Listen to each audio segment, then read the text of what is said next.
Dr. Richard Sherman. My specialization is sports medicine and total joint replacement. I started practice in 1987, joined Illinois Bone and Joint in 1999. My dad was a pediatrician, so I grew up in the life of a doctor.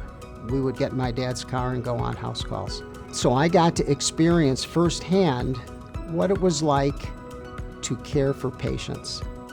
My philosophy in treating patients is to treat them like I would want my own family members to be treated when they see a doctor.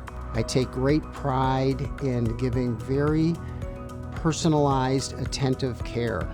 Not only attentive and intellectual expertise, technical expertise. When I'm in the office with my patients, they have every part of my heart and soul.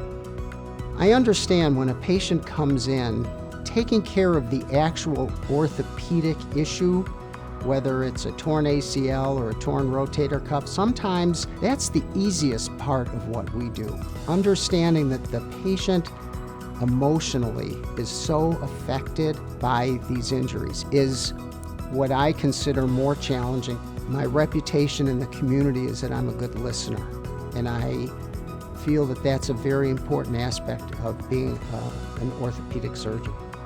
When I have the ability to walk in a room, experience firsthand their angst, get them through that issue, and seeing them on the other side when they can get back to exercising, being with their teammates, being with their families and hiking, that is what creates joy for me.